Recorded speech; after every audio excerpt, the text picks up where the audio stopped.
all of us learning at the same time and having a really wonderful time while doing it.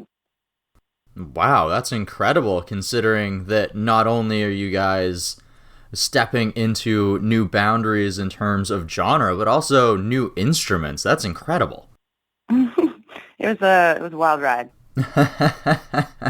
I can only imagine. So you guys end up putting out a tape in 2017, a year into being a full band, the Sneaky Peaky. So was that all songs that are comprised of what has gone on to this new album, and which songs were those? Yeah, the Sneaky Peaky had one song that wasn't on the album. The Sneaky Peaky was So Sweet and Hunters, and we do a Leslie Gore tune called You Don't Own Me, and that was on there. And we really cranked out the recordings like as quickly as we could, because we were just so surprised that we were playing a music festival within a year, like not even a year of being a band together. We were playing at Sled Island, so we were like, well, we should probably have something to sell. So we really whipped those up quickly, and we actually recorded the entire album, or at least all the songs we had at the time, and we just chose 3 to make a little EP, and then we ended up re-recording the album like 2 or 3 times just to get it right. Hey, no worries. Sometimes things change and somebody else brings something else to the table. Yeah, and we just got so much better. Like our growth as players was exponential from the beginning, because we all worked really hard at it. As much as we talked about how much fun we wanted it to be, we also realized like it's really not fun if it sucks. So we had to be good. We didn't want to be. A lot of people were looking at us when we started as like, wow, they're like so good for a bunch of girls. Like, that's amazing. Like, good job, girl power. And we're like, no, that's not. We don't want to be good for girls. We are a good band. Like, don't call us a chick band. Exactly. No, I hate when people do that. Metal. I grew up a very big metal fan, and when people say, oh, female fronted, I always like give them a side eye, or it's like, say what now? Right, and I actually say that in promo emails because I think it's just like so buzzwordy, and people kind of want to see it. They're like, oh my God, look at these women. I can't believe they're doing this, and their boobs aren't getting in the way. It's just like, come on, man, let's just have a band. We're just a band. No doubt, and a damn good one at that, especially if you guys are playing Sled Island within your first year. Yeah, it was, we laughed about it. On our first rehearsal, we made this song. We made Hunters. We actually brought Hunters in. Am I allowed to swear on this podcast? It's the name of a song. Go right ahead. Okay, sweet. So we made Hunters and Don't Fuck Around. And it was funny because I brought the songs to the band, and I was like, okay, I prepared these 2 songs. And everyone was like, let's hear them. And I played Don't Fuck Around first, and everybody, like, they did that thing where everyone makes eye contact with everybody, and then there was, like, a silence, and they said, oh, let's hear the other one. It's hard to explain that vision, but, yeah, Don't Fuck Around was, like, I don't know, it's just, like, campy, and then Hunters turned out to be this very, dark and moody tune that they were surprised that these were the 2 songs that came at the same time, and we finished that rehearsal, and we were just like, fuck, man, this is going to be so hip. People are going to love this shit, because we were so into it. And we're like, Sled Island, here we come. And then it happened, and we just laughed and, like, screamed and jumped around in the living room when we found out.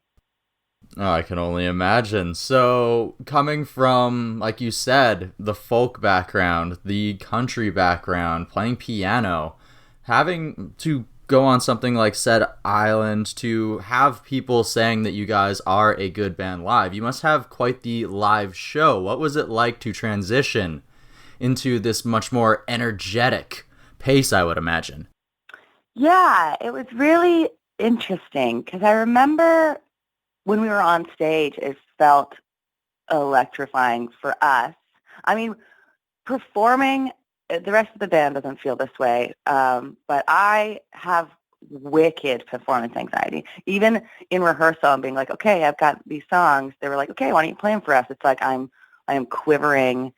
I find singing in front of people to be like one of my biggest fears. It's like absolutely terrifying. So while we were up on stage, all of us were buzzing, but then we watched them some footage, like people would just shoot us and put it on Instagram. We're like, man, it doesn't look like we're doing anything. Like we're all just standing there. And it's tough because there's a lot of words and we're singing a lot and a lot of three parts. So you can't really sprint around the stage.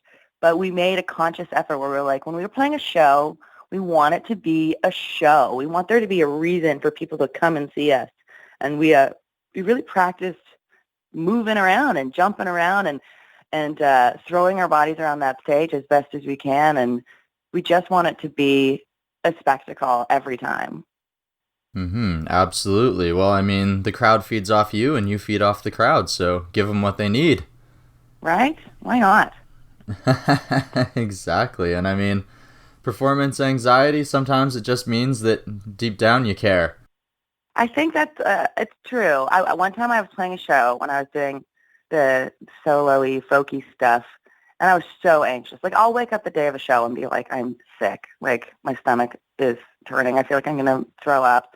And I was so nervous. It was in Vancouver, and I was staying with a friend, and she was like, would you like to try my anti-anxiety medication?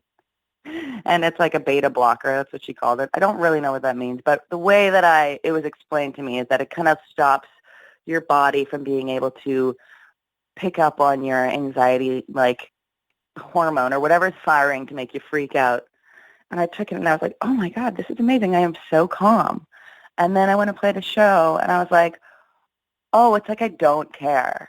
Like I'm bored of me. Like I chose to be anxious from that point on. I was like, no, this is adding to my experience and the audience's experience for sure. That's it. Is sometimes all that energy building up is just so you can release it later on. Agreed. So you mentioned that you re-recorded the tracks a few different times. Were you continuing to be the audio engineer through this process, or did you guys record with somebody else as well? No, we did it all at my home studio. It was all recorded in my living room. We recorded the whole album once, and then we were all like, oh my God, we are so much better at these instruments. Let's do it again. And then we did it a second time, and we had more songs to add. I think that was a big part of it. And then we ended up actually getting a new drummer, and that elevated our sound even more. And it was impossible not to have the album have Jeffrey on it. He's just too good. He brings so much to the table. So we did it again, and that's the final draft. Hey, and then he gets to feel like he's included. So how did Jeffrey end up getting involved with the project? Jeffrey got involved because we all, like I said, were just progressing at our instruments at such a steady pace. And our drummer, Jamie, just wasn't, we just kind of surpassed where she was at. And she was like kind of not feeling it, and we were kind of not feeling it. So she moved on to bigger and better things. And we had some auditions, and we had auditions at the house. And we actually ended up hiring originally Holly Greaves from Wares. And she came, and it was great, but she was going on tour. And she was going on a Wares tour, and we booked a couple shows right around this time of year, actually, about 3 years ago. And she wrote being like, tour has been extended, so I can't be back for those shows. And suddenly Alex and Andy and I found ourselves trapped where we had 2 shows coming up and no drummer, and we felt so hooped. And I recalled that Jeff had said to me, he'd been to like all of our shows. He was really he was a huge fan, which is funny to think about. And he had said, if you ever need a sub, like a substitute drummer, please let me know. And I remember like rolling my eyes and being like, okay, thanks, but like we're never just going to book a show without the whole band here. So I'm glad I remembered that, and I called him and I said, Jeffrey, do you still want to fill in? And he was just supposed to be a sub, and I remember him going, oh, I would be honored. And he was so excited, and he came and rehearsed with us. And that first rehearsal with him, we were all laughing so hard because it was so good. It was like the sound that we had always collectively heard, and we were like, this is it. Like, this is the drummer. He's the guy. He brought all of his good ideas. He'd been listening to the tunes. This is like, he just wanted to be in this project so bad. And so he fills in for the 2 gigs, and we just knew we couldn't go back. And so we actually had him over, and the 3 of us proposed to him. And we said, will you please marry our band? And he said, oh my God, I thought you'd never ask. And the rest is history. And the rest was history. A beautiful relationship was born from that day forward. Oh, yeah. All right, so let's dive a little bit into some of the tracks off the album here. Let's start off with Hunters, of course, being one of the ones we've already spoken about, being the one that is back on those college campus radio stations. So this is one of the songs you first brought to the band. What does Hunters mean to you, Emily?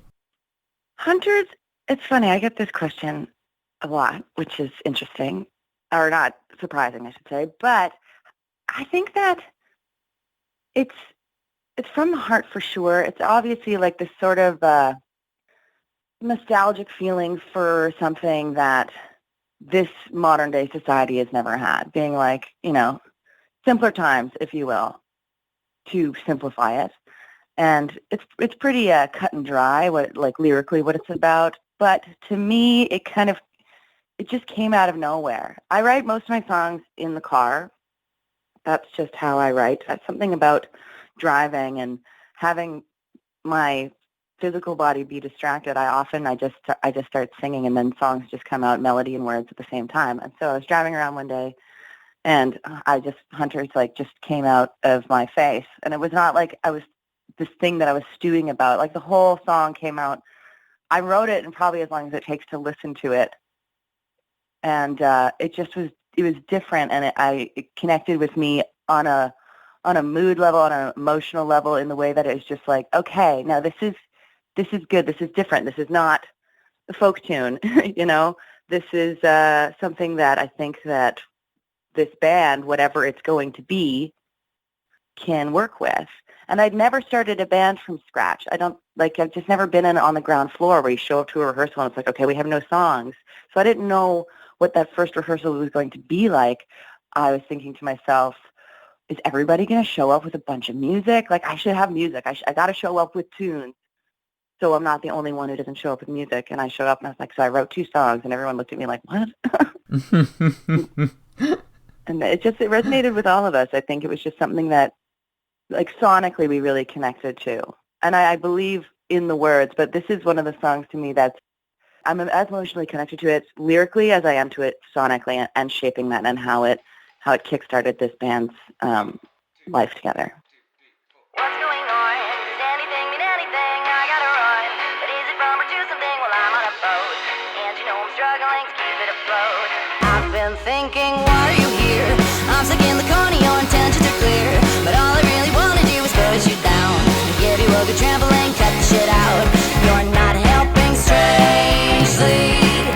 Enough to me it seems.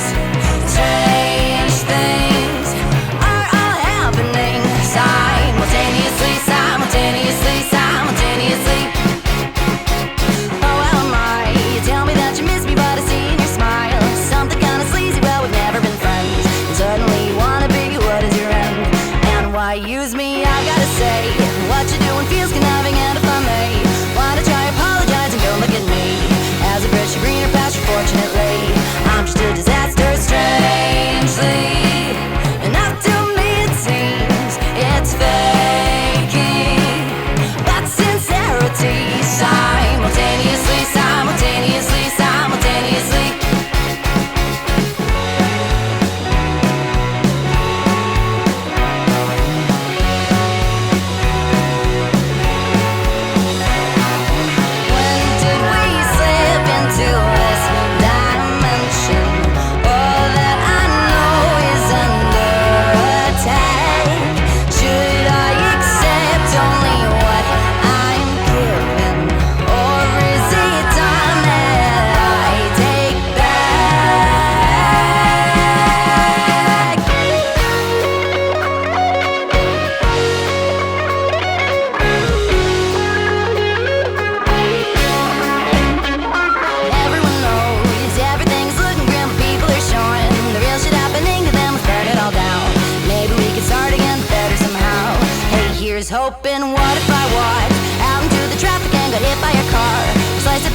the Desert Tiger Podcast.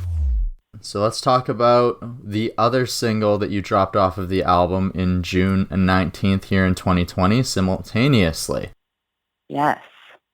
This one is a wild tune. It's one of those songs, like many of the songs on the album, like many of my songs in general in other projects, it's one of those songs that sounds super happy and it's got a ton of pep, but it's probably one of the darkest songs on the album. And it was coming from a time where I was horribly, horribly depressed. I was getting divorced. I was married and I was getting divorced and getting out of this relationship that wasn't doing anything for me, and just everything in my life was really bringing me down. But I also had these wonderful elements in my life that were everything that I was holding on to, and they were beautiful and exciting. Like the band was awesome, and the idea of having a new start out of my relationship was thrilling. But like seeing, my ex-husband's heart breaking and my own heart breaking was devastating. So I was feeling amazing, and I also was like, I want to kill myself at the same time. And it was just it was a really, really interesting feeling. But it was those two things, and that's the whole tune. If you listen to it, being like, everything sucks, but everything, like, life is good, and it also is just terrible, and it is both. It's not neither, and it's not one or the other. And at the same time, you both can be wonderful people, but maybe time has moved you guys apart, and yes, it is difficult to move apart, but maybe in the long run, it's better for all parties involved. Oh, absolutely. And it was just like, it was written at a moment where there's a line in it about a tuna can, the art is a tuna can. And that was like the biggest thing for me. I remember washing dishes and like looking at this tuna can on the counter and thinking like, man, if I just cut myself like really bad, then I could go to the hospital and then I don't have to be here. And it was like, that was the moment my life changed, just looking at that tuna can, because I was like, whoa, wait a minute. That's fucked up. That's a terrible thought. Like, what am I thinking about? I've just been fantasizing about walking into traffic for like a long time. And I made that choice to, live kind of then, because I was like, I'm not going to kill myself. I don't want that deep down. So since I'm not going to kill myself, I need to make a change. What do I need to do? And, my whole life changed from that moment. It was a really pivotal moment in my life when that song was written. Wow. Thank you for sharing that, and I'm very, like, is that too dark? very glad. No, that's like, it's heavy, but like, I'm sure that will definitely hit home with a lot of people. Yeah, and I try not to, it's funny, because like, I just don't want to, the thing about this band, and it's just me here, I remember being like, should we get the whole group out here? It is hard to do an over-the-phone interview with like 3 or 4 people, but this band is a collective. Like, I really want to hit that home, that this band is not this band without these people. And I do write the songs and I bring them to the band, but the band makes them come alive. And so that feels like I'm talking about myself a lot. But I think that it's important to emphasize that it's not just about me, but so it feels like I'm talking about myself a bunch. No worries. It's sometimes I'm diving into your experiences and how it relates to everything, so I understand. And a band is definitely a collective, and a band cannot survive unless all of the members are willing to contribute. Absolutely. It's very important to have those members. Mm-hmm. Okay, so speaking about how Bad Buddy is a group, what does the group possibly have going on in the future? Well, the group is frustrated because we were supposed to go on a big album release tour and do the whole thing, and obviously that's out because we don't want to die. But we've been focusing our energies we've created some music videos. So I'm currently editing a music video for our song Fine Honeys. Ooh, good song. Thank you. We're going to release that one. Hopefully, we're kind of shooting for November 1st, which is right around the corner here. And we'll see what's going on. We're trying to get it in before Christmas and just see how that goes. But we did just release the Hunter's music video, like, it feels like 2 weeks ago. So I don't know, but that's definitely on the horizon, and we've got some ideas for just making music videos for the songs, because if we can't perform, like, we can try to, like, bring some sort of visual entertainment element into people's lives still, and hopefully people will be, like, enjoying it. That'd be sweet. For sure. I think they definitely will, and I know that a lot of people have been enjoying this self-titled album so far as well. I'm so glad. It's honestly, we're so proud. We're so proud of it. I think, with the exception of Alex, who has, a long solo career and has released many, many albums, for Andy and Jeffrey and I, this is like, we're like, this is, every time we do something, like make a piece of merch, like when we had the tapes, or when we first did our first round of silk screening our shirts, we just kept looking at each other and being like, this is the realest shit. This is so real. Like, this is a real band. And it's like we're just telling each other it all the time. Like, we know, but, like, I've never gotten to a place where I'm making merch or making an album or printing an album or going through that whole long process. Like, how do you get your music on Spotify? I don't know. So it's just been really exciting to do it. And we make the music because we like it and we think it's really fun to do. And it's amazing to us that other people like it too, because it gives us, drive to move forward and make some more. Absolutely, and create in different ways, like you said, videos and maybe even video games, like the Bad Buddy video game that you have on your guys' website. What inspired that? I was driving Jeff to his house after a rehearsal a long time ago, and he just off, the cuff was like, wouldn't it be so cool if Bad Buddy had a video game? Like, don't you think we're super suited for that? And I was like, that would be cool. And I went home and I was like, I wonder how hard it is to make a video game. And with like one Google search, I determined that. I was like, no, I can't. It's not that hard. It'll be super easy. And so I sat down and I animated all the little people, and I was like, this is basically done. And then I realized that it actually was much more challenging than I originally thought. And but I like to, finish the job. So I sat down and was like, I painted all the background. Like, I wanted the background, if you are not from Edmonton, is the Edmonton skyline. And it's like a very noticeable Edmonton scene. And all the things that you jump on are truss that you would see at a show for the lighting and the sound. And, you're fighting essentially the patriarchy, which is just like white dudes in suits. And it was much more involved than I imagined, because of the writing the code part of it. It was a big deal, and it was really tough. But it was basically a lot of hours spent Google searching. That was like the whole way that it got done. But really, it was just Jeffrey just thinking, wouldn't that be cute? And I was like, yeah, it would. And I think that's like a huge part of like how this band moves forward. Is almost every idea we have is somebody says, wouldn't this be fun if we did this? And then everyone's like, yes, it would be. And then we just do it.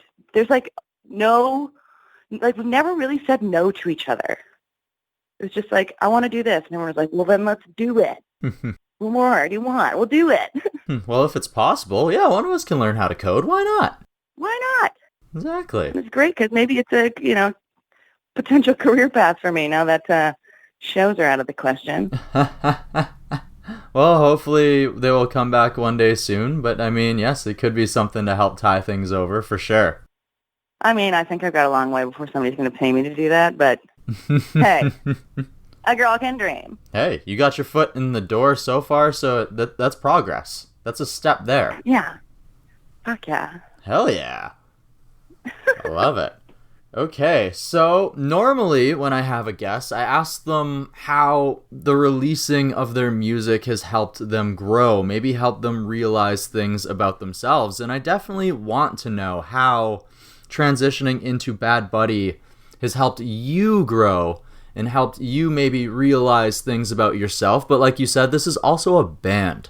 So I also want to know, what ways have you noticed that Bad Buddy has also allowed your bandmates to shine through? Oh, man, I notice in so many ways, in all of us.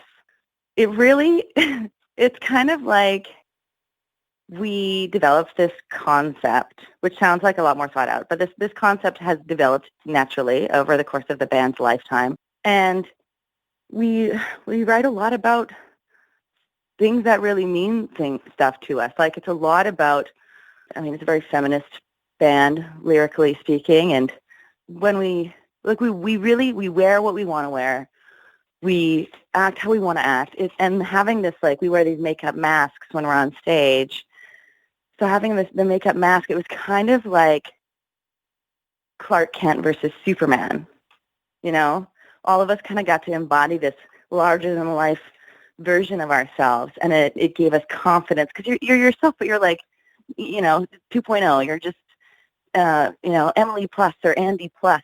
And I think over time that line between Clark Kent and Superman for all of us kind of eroded, and we really do embody the people. Like, we were very comfortably ourselves on stage and comfortably that confident off of stage much more often. Like, it just feels like life-changing. I know that sounds maybe a little bit dramatic, but truly, I think that we've all stepped up to the plate and decided that we don't really need to step back down. Like, this is like, it's a good place to be, feeling confident and powerful and just sure of ourselves in a way that I think 4 years ago we probably weren't.